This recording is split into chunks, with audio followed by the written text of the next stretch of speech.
حضور غوث اعظم رضی اللہ تعالیٰ عنہ کے والد کا مشہور واقعہ ہے کہ بھوک لگی تھی تو دریا میں بہتا ہوا سیب کھا لیا تھا، سیب کھا لیا غوث اعظم کے والد نے۔ تو پھر کہنے لگے اوہو یہ میں نے کیا کیا، جس سمت سے وہ سیب آیا تھا وہاں جانے لگے، وہاں ایک باغ تھا، پیچھے جا کے ٹہنیاں جھکی ہوئی تھی، تو یہاں سے سیب آیا۔ باغ کے مالک بھی بزرگ تھے، ان سے جا کے کہا غلطی سے کھا لی جائے، معافی مل جائے۔ ہم نے کہا معافی اتنی جلدی نہیں ملتی۔ کیسے ملے گی؟ فرمایا 12 سال مالی بن کے میرے باغ کی نوکری کر۔ تو خدمت کرنے لگے تو حضور غوث اعظم کے نانا جی کہتے ہیں بچہ مجھے بھا گیا، کہنے لگے حضور چلے معاف کر دیں اب۔ تو کہا معافی نہیں ملے گی، میری ایک بیٹی ہے، آنکھوں سے اندھی ہے، آنکھوں سے اندھی، کانوں سے بہری، زبان سے گونگی اور پیروں سے لنگڑی، اس سے نکاح کر، پھر معافی ملے گی۔ کھایا کیا؟ ایک سیب۔ تو حضور غوث اعظم رضی اللہ تعالیٰ عنہ کے والد کہنے لگے مجھے گوارا ہے، آپ کر دیں نکاح، پر وعدہ کریں مجھے معاف کر دیں گے نا؟ تو کہتے ہیں نکاح ہو گیا۔ جب پہلے دن میں حجلہ عروسی میں داخل ہوا تو میں نے پلنگ پر کوئی معذور نہیں، جنت کی حور کی مثل عورت بیٹھی دیکھی، اور جس کا حسن بتاتا تھا کہ چہرے سے زیادہ باطن میں اللہ نے روشنی عطا فرمائی ہوئی ہے۔ فرماتے ہیں میں نے اس کے قریب جا کر تو کون ہے؟ مجھے تو کچھ اور بتایا گیا تھا۔ فرمایا تجھے بتایا گیا تھا کہ آنکھوں سے اندھی ہے، اس لیے کہ کبھی غیر محرم کا چہرہ دیکھا ہی نہیں، کانوں سے اس لیے بہری ہے کہ کبھی غلط بات سنی نہیں، کسی غلط کے پاس بیٹھی نہیں، اور زبان سے اس لیے کہ گونگی ہے کہ غلط جملہ کبھی نہیں نکلا، یا اللہ کا قرآن نکلا ہے یا محمد عربی کا درود و سلام نکلا، غلط جملہ نہیں نکلا۔ اور ٹانگوں سے اس لیے لنگڑی ہے، کسے اپنے باپ کے گھر کا رستہ تو آتا ہے، سوائے اس کے گلی کا اور کوئی موڑ نہیں جانتی، اس نے پاکیزگی سے وقت گزارا۔ حضور غوث اعظم کے والد کہتے ہیں میں اپنے لین دین کے معاملات سیدھے کرنے گیا تو سادات کے گھر کی حور مجھے ملی، اور جب میں اس حور سے ملا تو پھر رب نے مجھے عبد القادر جیلانی جیسا بیٹا عطا فرمایا، غوث پاک جیسا بیٹا دیا۔ تو گئے تو معاملات سیدھے کرنے تھے، تو اللہ نے ولایت کے امام کا باپ بنا دیا۔ تو مہربانی فرمائے اپنے معاملات میں توانائی پیدا کرے۔ کچھ لوگ ایسے ہوتے ہیں جن کا مال مثل مملکت کے ہوتا ہے۔ اعلیٰ حضرت رحمۃ اللہ علیہ نے پیر کے حقوق میں یہ لکھا ہے کہ اس کے مرید کا مال اسی طرح ہے جس طرح اس کا اپنا ہے، لیکن ساتھ اشارہ بھی دے دیا ہے کہ چاہیے یہی کہ وہ بھی احتیاط ہی کرے، وہ بھی احتیاط ہی کرے، پرہیز ہی کرے، کوشش کرے۔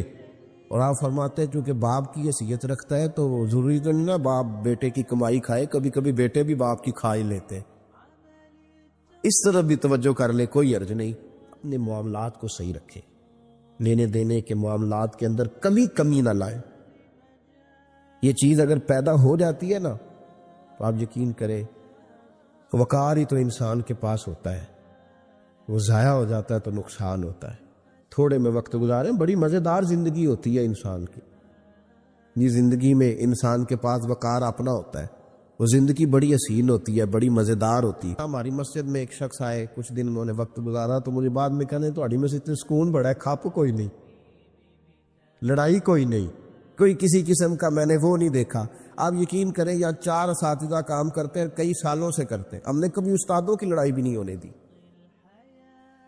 ورنہ مدرسوں میں جھگڑے چلتے ہیں۔ مجھے کہنے لگے جی یہاں لڑائی کوئی نہیں۔ میں کہ اس واسطے کسی کو مالدار بندہ چیئرمین ہی نہیں بنایا، جو کہے کہ یہ کیسے ہو گیا، یہ کھانسے کیوں ہے، یہ اٹھے کیوں ہے، یہ بیٹھے کیوں ہے۔ یہاں اللہ نے حسن اس لیے دیا ہے کہ الحمدللہ یہ ایک کونا تو ضرور ہے لیکن اللہ نے بڑا سکون عطا فرمایا ہوا ہے۔ تو یہ اس وقت ہوتا ہے جب آپ کسی سے کچھ لیتے ہیں تو پھر آپ کو اس کے نخرے بھی برداشت کرنے پڑتے ہیں، پھر آپ کو دیکھنا بھی پڑتا ہے، اس کے آنے پہ کھڑے بھی ہونا پڑتا ہے۔ اس لیے لین دین کے معاملات کو 110% صحیح رکھیں۔ یہ میری وصیت نہیں آپ حضرات کو، اس کو میرا حکم سمجھیں، حکم سمجھیں اس کو۔ اور آپ قطعی طور پہ میری پیر بھائیوں سے گزارش ہے کہ لین دین کے معاملات کو چھوڑ دیں سارا کچھ، اللہ بڑا کریم ہے۔ ایک کمرے میں بھی انسان کی زندگی بیت سکتی ہے، لیکن لین دین کے معاملات میں 110% اپنے آپ کو صاف رکھیں اور اپنی وصیت کو ہمیشہ اس میں سستی نہیں کریں، لکھ کے رکھیں کہ کسی کا کیا دینا ہے، موٹے حرفوں کے ساتھ، اور 3 جگہ اس کو لکھ کے رکھیں کہ میں فلاں آدمی کا میرے پاس یہ ہے، اس کو ضرور سنبھال کے رکھیں تاکہ کسی جگہ بھی اگر اللہ تبارک و تعالیٰ فضل کرے کوئی ایسا موقع آتا ہے تو ہم صاف ستھرے ہوں۔ حضرت انس بن مالک رضی اللہ تعالیٰ عنہ فرمانے لگے کہ نبی پاک صلی اللہ علیہ وسلم نے مجھ سے فرمایا، حضور فرمانے لگے اے میرے بیٹے انس، اگر تم سے ہو سکے تو صبح اس حال میں کرنا کہ تمہارے دل میں کسی بندے کے لیے کھوٹ نہ ہو، کسی مسلمان کے لیے بغض نہ ہو، کسی صحیح العقیدہ کے لیے کوئی عداوت نہ ہو، اس حال میں صبح کرنا۔ اور اگلے لفظ حدیث کے یہ ہیں، حضور فرمانے لگے انس یہ میری سنت ہے، اور جس نے میری سنت سے پیار کیا گویا اسی نے مجھ سے پیار کیا ہے۔ سمجھو نا بات کو، حضور کا فرمان کیا کہہ رہا ہے؟ فرمایا انس صبح اس حال میں کرنا کہ تمہارے دل میں کسی مومن کے لیے کھوٹ نہ ہو، فرمایا یہ میری سنت ہے، اور جس نے میری سنت سے پیار کیا اسی نے مجھ سے پیار کیا۔ اس کا مطلب ہے خالی مسواک کرنا سنت نہیں، دل صاف کرنا بھی سنت ہے، خالی میٹھا ہی کھانا سنت نہیں میرے بھائی، قدورت مٹا دینا بھی سنت ہے، اور خالی یاد رکھنا امامہ باندھنا ہی سنت نہیں، دماغ میں لوگوں کے لیے اچھا سوچنا بھی سنت ہے، یہ بھی سنت۔ یاد رکھیں، اس بات کو سمجھ لیں کہ امامہ بڑا تگڑا باندھا ہو اور دھاڑی بڑی عمدہ ہو، پگڑی بڑی اونچی باندھی ہو، لیکن اگر دماغ یہ کہتا ہے کہ صرف میں ہی نیک ہوں، تو پھر ہم نے سنت رسول کو پایا نہیں، پھر ہم نے حاصل نہیں کیا کچھ، پھر ہم مقصد تک نہیں گئے۔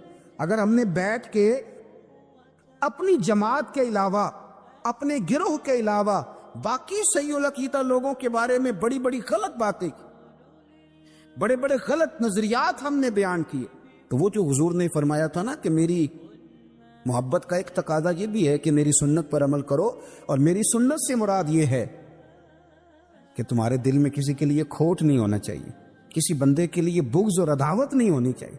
اس تقاضے کو بھی آپ سمجھیں۔ 12 ربیع الاول سے پہلے انشاءاللہ، 12 ربیع الاول شریف سے پہلے، عید میلاد النبی سے پہلے انشاءاللہ، جس دن فجر کی نماز پڑھیں گے نا، آپ یقین کریں مجھے ایک شخص یاد ہے، اس کے بیٹے کی شادی تھی، تو وہ کہتے ہیں میں سویرے سویرے نکل رہا تھا، ایک بندے سے میں نے پیسے لینے تھے، میرے قابو نہیں آتا تھا، تو صبح صبح وہ مجھے مل گیا، میرے پتر کی شادی تھی، دیسی بندے بڑے بادشاہ لوگ ہوتے، وہ کہتے مجھے وہ سویرے مل گیا، تو سلام لی اس نے، تو میں نے کہا ملتا کیوں نہیں؟ کہنے لگا باؤ جی پیسے ہی نہیں بنے تھے، میں تو لکدا پھرنا، کہنے نے میں کہ ادھر آئے سینے لگا، جو میرے پتر دا ویاہ ہے جا تینوں معاف کیتے۔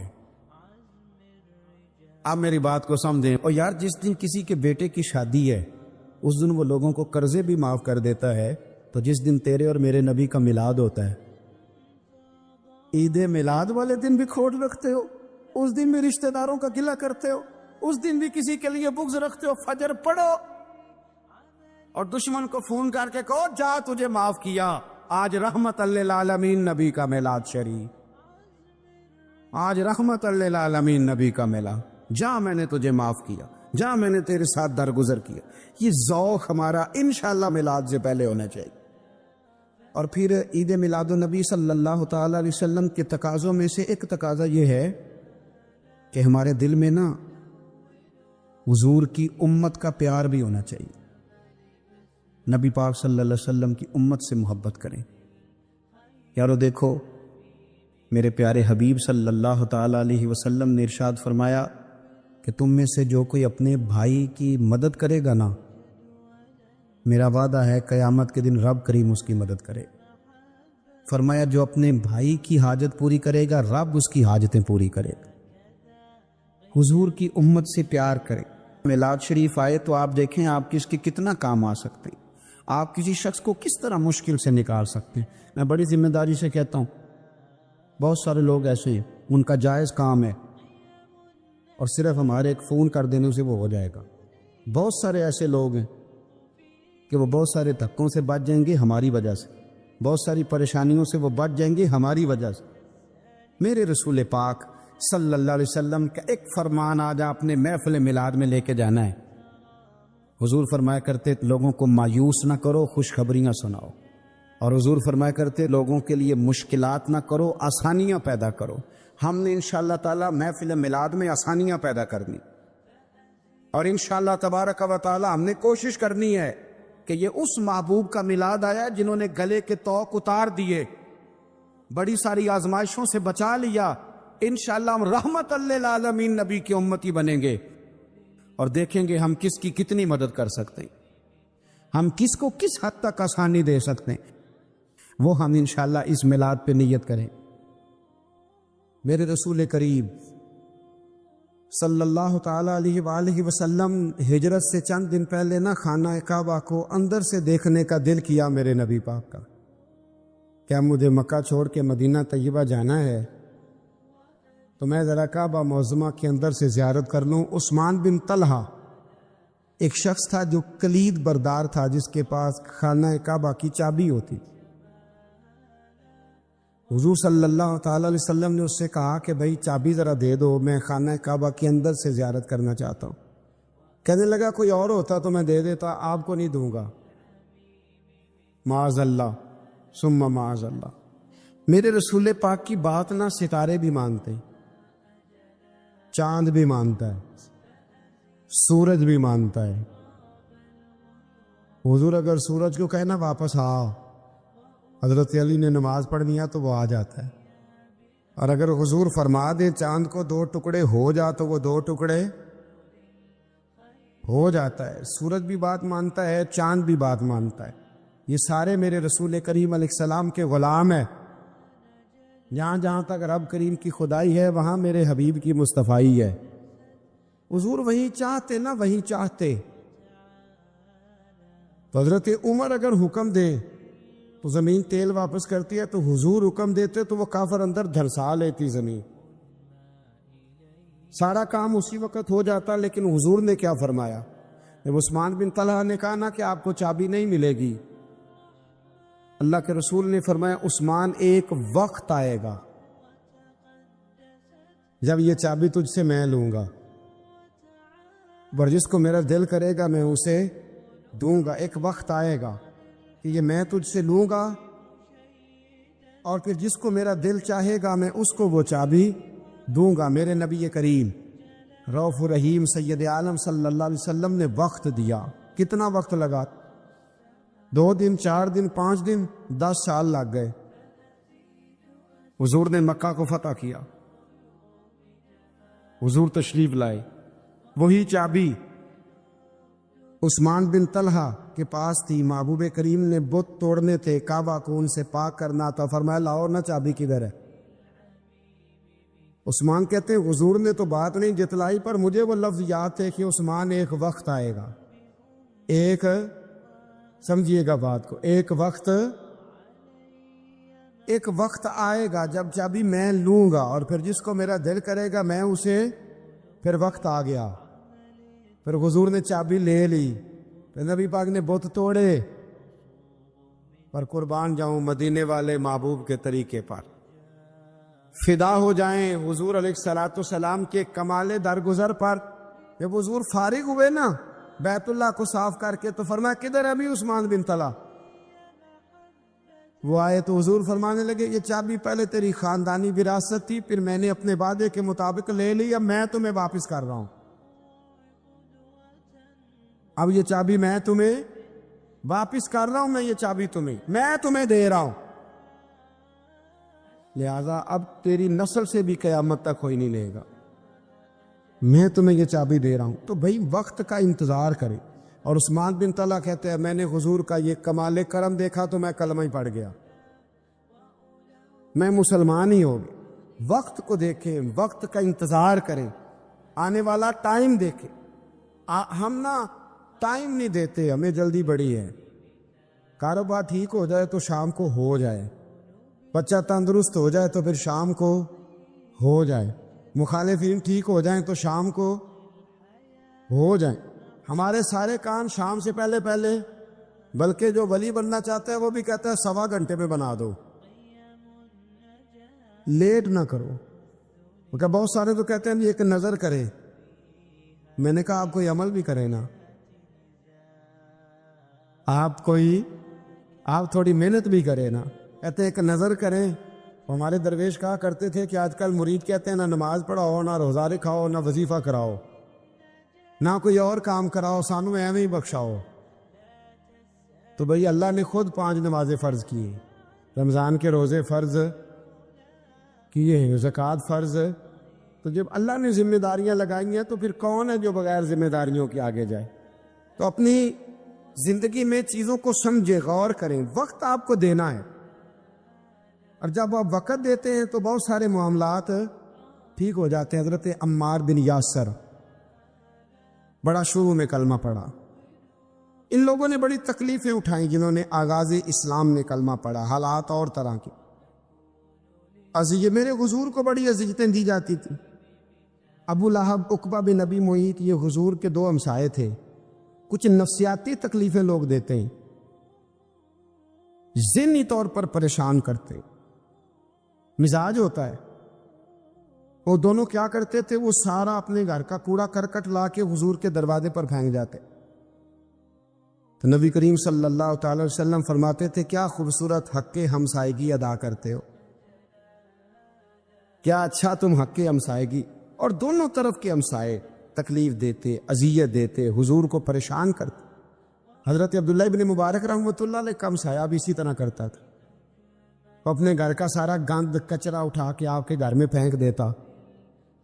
1 دن بھی پھینکا، 2 دن بھی پھینکا، 3 دن بھی پھینکا، 4 دن بھی پھینکا، 5 دن بھی پھینکا، مہینوں بیت گئے۔ ایک دن کہنے لگا میں روز کچرا پھینکتا ہوں، خود ہی کہنے لگا آپ کو تکلیف نہیں ہوتی؟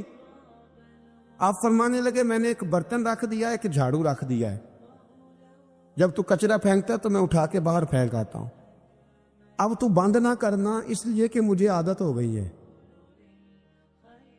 اب میں نے اپنے ٹائم میں سے ٹائم اس کچرے کو دینا شروع کر دیا ہے، اب تو بند نہ کرنا، اس لیے کہ مجھے اب اس بات کی عادت ہو گئی، اب میں روز اٹھاتا ہوں اور اٹھا کے ذرا باہر پھینک آتا ہوں، میں عادی ہو گیا ہوں تیری اذیت کا، اب میں تیری تکلیف کا۔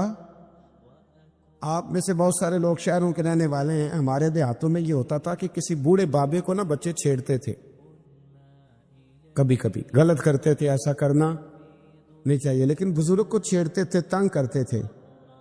کبھی وہ بچے نہ چھیڑتے تھے تو بزرگ خود کہتے تھے کہاں مر گئے آج سارے۔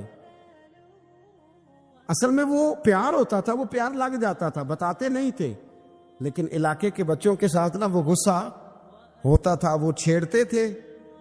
لیکن کئی دفعہ کوئی بندہ دشمنی کرتا ہے تو بندے کو اللہ کے قریب کر دیتا ہے، سجدے کا ذوق بڑھ جاتا ہے، عبادت کا مزاج بڑھ جاتا ہے، انسان کی طبیعت کے اندر خاص قرب آتا ہے۔ حضرت عمار بن یاسر رضی اللہ تعالیٰ عنہ فرماتے ہیں کہ بڑی تکلیف دیتے ہیں۔ حضرت عمار بن یاسر رضی اللہ تعالیٰ عنہ کی جو والدہ ہیں وہ اسلام کی پہلی شہیدہ ہیں، حضرت سمیہ ان کا نام تھا، اسلام کی پہلی شہیدہ۔ ان کے زیر ناف ابو جہل نے نیزہ مار کے انہیں شہید کر دیا۔ حضرت عمار بن یاسر رضی اللہ تعالیٰ عنہ فرماتے ہیں کہ میرے والد کو اتنی تکلیفیں دی گئیں کہ وہ ان اذیتوں کی وجہ سے دنیا سے پردہ کر گئے۔ حضرت عمار بن یاسر کو خود کافر اتنا مارتے تھے کہ وہ اپنے حواس کھو بیٹھتے تھے اور ایسی باتیں کرتے تھے کہ سمجھ نہیں آتی تھی کہ یہ عمار بن یاسر بول رہے ہیں۔ اتنی سخت اذیت دیتے، اتنی سخت۔ دکھ قبول محمد بخشا، راضی رہن پیارے، دکھ قبول محمد بخشا، بس راضی رہن۔ اتنی تکلیف دیتے کہ حضرت عمار بن یاسر حواس کھو بیٹھتے، تکلیف میں آتے، بڑا سہا، بڑا برداشت کیا۔ ایک دن میرے رسول پاک تشریف لائے اور حضور نے کہا او اہل یاسر میں تمہیں مبارک دینے آیا ہوں، رب کریم نے تمہارے لیے جنت میں مکان بنا دیے ہیں۔ حضور نے تمہارے لیے، اللہ نے تمہارے لیے جنت میں مکانات، تمہیں مبارک ہو، تمہاری اذیتیں، تمہاری تکلیفیں، تمہارے درد، تمہاری راتیں کام آ گئیں۔ مالک نے تمہارے لیے مکانات بنا دیے ہیں، حالات ٹھیک کر دیے ہیں، طبیعتوں میں بہتری آ گئی ہے۔ میرے محبوب کریم رؤوف الرحیم سید عالم نور مجسم شفیع معظم آقا دو عالم صلی اللہ تعالی علیہ وسلم نے انہیں خوشخبری سنا دی۔ حضرت عمار کہتے ہیں پھر حالات بدلے، پھر میں نے جو مجھے اذیتیں دینے والے تھے میں نے انہیں گڑھوں میں گرتے دیکھا۔ آپ فرماتے ہیں ابو جہل کی لاش اٹھانے والا بھی بدر میں کوئی موجود نہ تھا، اور ابو لہب جو مجھے تکلیفیں دیتا تھا وہ مکے کے چوک میں مرا ہوا پڑا تھا، پر کوئی اس کے قریب جانے والا بھی موجود نہ تھا، کوئی نہیں تھا۔ آپ فرماتے ہیں وہ حالات بھی۔ حضرت عمار کا اپنا کیا حال ہوا؟ حضرت خالد بن ولید رضی اللہ تعالیٰ عنہ بڑے بہادر ہیں۔ حضور نے فرمایا یہ اللہ کی تلوار ہے، یہ اللہ کی، بڑے بہادر تھے، بڑے شیر دل تھے۔ فرماتے ہیں کبھی معذرت نہیں کرنی پڑی، کبھی جھکنا نہیں پڑا، کبھی کسی کی منت نہیں کی۔ اللہ نے طاقت اتنی عطا فرمائی تھی، ہمت، حوصلہ، صبر، استقامت اتنا دیا، کبھی کسی جگہ پشت نہیں لگی۔ لیکن فرماتے ہیں کسی وجہ سے نا ایک دن میرا عمار بن یاسر کے ساتھ کسی بات پہ اختلاف رائے ہو گیا، جھگڑا ہو گیا۔ توجہ ہے میری بات پر؟ فرماتے ہیں جھگڑا ہو گیا۔ ہمارا پتہ حال کیا ہے؟ ہمارا یہ حال ہوتا ہے کہ ہمارا جھگڑا ہو جائے تو خیر ہے، لیکن اگر پڑوسی کے بچے لڑ پڑے تو ہم کہتے ہیں اس کی روزی پاک نہیں، اس کی تربیت ٹھیک نہیں۔ ہمارا بھائیوں سے رٹا ہو جائے تو معاملہ اور ہے، کسی کا ہو جائے تو معاملہ اور ہے۔ میں بیمار ہو جاؤں تو آزمائش ہے، اور سامنے والا بیمار ہو جائے تو سزا ہے۔ پھر کیا ہے؟ بلکہ پنجابی کہتے ہیں کیتیاں نو پھڑیا ہے، یہی کہہ دیتے۔ اور میں بیمار ہو جاؤں تو آزمائش آگے جی اللہ کی طرف سے۔ ایسا نہ کرے۔ ہمارا فتویٰ اپنے حق میں اور ہوتا ہے، سامنے والے کے معاملے میں اور ہوتا ہے۔ حضرت عمار بن یاسر کی بات کر رہا تھا، جناب عمار بن یاسر رضی اللہ تعالی عنہ۔ حضرت عمار بن یاسر کہتے ہیں کہ حضرت خالد بن ولید کے ساتھ، جناب خالد بن ولید کہتے ہیں میری ان کے ساتھ نہ کسی بات میں اختلاف رائے ہو گیا، تو میں اب دلیر آدمی تھا، شیر آدمی تھا، کبھی جھکا نہیں تھا، کبھی کوئی معاملہ نہیں ہوا تھا، کبھی کوئی ایسی بات نہیں ہوئی تھی۔ آپ فرماتے ہیں جب رائے کا اختلاف ہو گیا نا، بات ذرا آگے بڑھ گئی تو نبی کریم صلی اللہ علیہ وسلم تک بات پہنچی، تو میرا یہ خیال تھا کہ حضور میری بھی سنیں گے، عمار بن یاسر کی بھی سنیں گے، پھر حضور کوئی فیصلہ کریں گے، پر قربان جاؤں وقت بدل گیا ہے نا۔ اب بہت بڑے چودھری ہیں، بڑے سردار ہیں، بڑے سپہ سالار ہیں حضرت خالد بن ولید، پر وقت بدل گیا۔ تو حضرت خالد بن ولید کہتے ہیں جب میں نے نبی کریم کی بارگاہ میں بات عرض کی، حضور تک بات پہنچی، تو میرے مصطفیٰ نے موٹی سی بات ارشاد فرمائی۔ رسول کریم فرمانے لگے بھئی بات مختصر سی ہے، جس نے عمار کو راضی کر لیا اس نے مجھے راضی کر لیا، اور جس نے اسے ناراض کیا اس نے مجھے ناراض کیا۔ فرماتے ہیں بس میری قیمت پڑ گئی، میرا قد اونچا ہو گیا۔ حضرت خالد بن ولید کہتے ہیں میں نے بھی کہا اب بات کیا کرنی ہے، اب تو گزارش ہی کرنی ہے، اب مدعا کیا سنانا ہے، اب تو بات کرنی ہے۔ فرماتے میں آگے بڑھا، اور جیسے بھی ہوا میں نے حضرت عمار بن یاسر کو راضی کیا۔ تو حضرت عمار کہتے ہیں ایک وقت وہ تھا اور ایک وقت یہ ہے، جب دونوں وقتوں کو دیکھتا ہوں تو کہتا ہوں الحمدللہ رب العالمین۔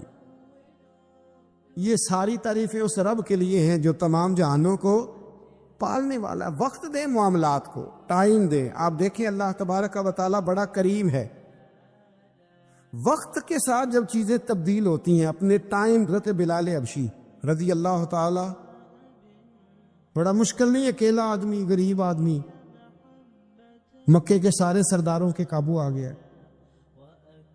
حضرت حسان کہتے ہیں میں نے خود اپنی آنکھوں سے دیکھا، حضرت بلال کے گلے میں رسی ڈال کے بچے کھینچا کرتے تھے۔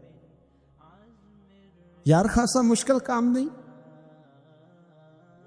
امیہ بن خلف ڈنڈوں سے مارتا ہے، آپ کے ہاتھ اور پیر چارپائی کے نیچے رکھ کے تو اوپر بیٹھے رہتے بڑی بڑی دیر، بڑی تکلیف نہیں، بڑی اذیت نہیں۔